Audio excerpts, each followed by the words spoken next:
Student, स्वागत है आपका कॉमरेड करियर इंस्टीट्यूट में। तो मैं वांकुश सर आपके सामने हाज़िर हूँ और लेकर आया हूँ जीएसटी पे एक छोटा सा वीडियो। तो जीएसटी हम लोग सबसे पहले जानते हैं कि जीएसटी होता क्या है। जीएसटी हम नॉर्मली समझते हैं गुड्स एंड सर्विस टैक्सेस। तो गुड्स क्या होता है? सामान या कोई आपको सर्विस मिलता है, ठीक है, उसी पे टैक्स सिंपली। तो पहले टैक्स किस टाइप का होता था, सबसे पहले ये जान ले हम। पहले टैक्स जो है नॉर्मली, अभी भी कुछ टैक्सेस अभी लाई कर रहे हैं, लेकिन पहले हम लोग टैक्स जो नॉर्मली बोलते थे उसको कैसे डिफाइन करते थे।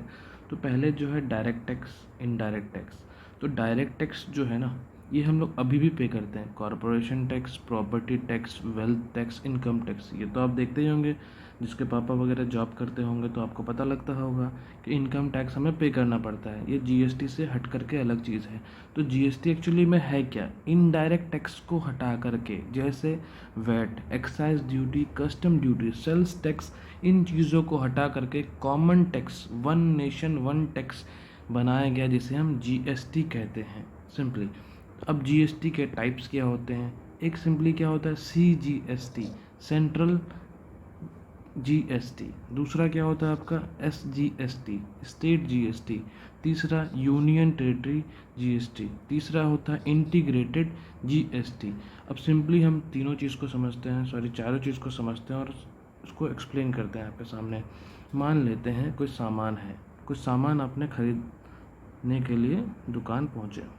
दुकान पे आपको बोला गया कि सामान है 100 रुपये का है और इस पर 18% जीएसटी लगेगा। तो जीएसटी बोला है आपको, सिर्फ और सिर्फ क्या बोला है वो? जीएसटी। इसका मतलब ये सामान जो है आप कहाँ खरीद रहे हैं, सबसे पहले ये देखना पड़ेगा। आप सामान कहाँ खरीद रहे हैं? एक यूनियन टेरिटरी, पूरा इंडिया, टेरिटरीज और स्टेट्स में बटा हुआ है। तो सिंपली हम क्या है, ये तो पूरा इंडिया है। इंडिया के किस स्टेट में खरीद रहे हैं? मान लेते हैं आप बिहार में खरीद रहे हैं, तो आपको 18% जीएसटी आप पे कर रहे हैं दुकान वाले को।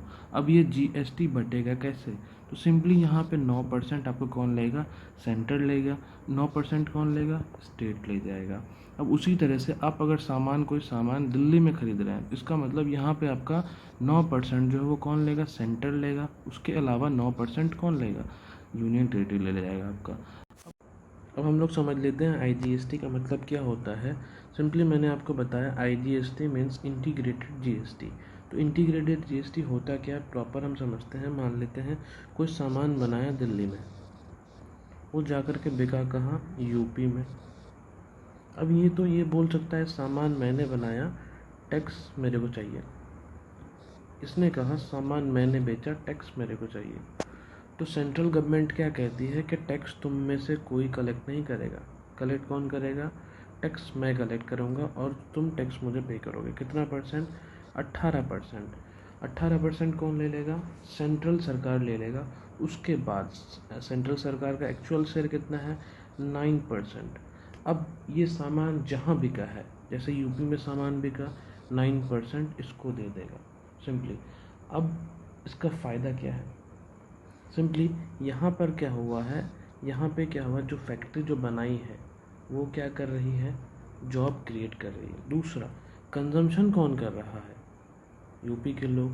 तो जो कंजम्पशन कर रहा है, जो भी टेरिटरी के अंदर पे जो भी कंजम्पशन हो रहा है, टैक्स उसी सरकार को मिलना चाहिए, उसी टेरिटरी के सरकार को मिलना चाहिए। तो सिंपली हम आईजीएसटी को डेस्टिनेशन टैक्स भी कहते हैं। क्या कहते हैं? डेस्टिनेशन टैक्स भी कहते हैं। इसके अलावा कंजम्पशन टैक्स भी कहा जाता है। इस तो आगे देखते हैं इनपुट जीएसटी, आउटपुट जीएसटी क्या होता है। मान लेते हैं कोई सामान बनाने में, या फिर कोई सामान आप कोई फैक्ट्री से ख़रीद रहे हैं, जैसे बिस्किट ख़रीदते हैं 100 रुपये में, उस पर आपको 10% जीएसटी पे करना पड़ा। तो आप कितना पे किए? 110 रुपये आपका पैसा लागत है। आप उसको बेच कितना में रहे? 150 रुपये में।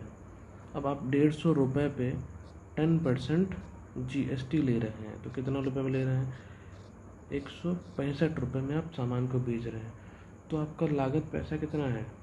110। आप कितने में बेच रहे हैं एक्चुअली में उसको? 165। तो प्रॉफिट होना कितना चाहिए आपका? 165 माइनस 110 कितना होना चाहिए? 55। लेकिन आप ये पैसा जो आप 10% पे किए हैं, आप तो ले रहे हैं ना, तो इसके अलावा आपको एक्चुअल जीएसटी देना तो पड़ेगा ना। वीडियोस पाने के लिए हमारे चैनल कॉमरेड करियर इंस्टीट्यूट को सब्सक्राइब करें और नोटिफिकेशन बेल को दबाना ना भूलना। Thank you.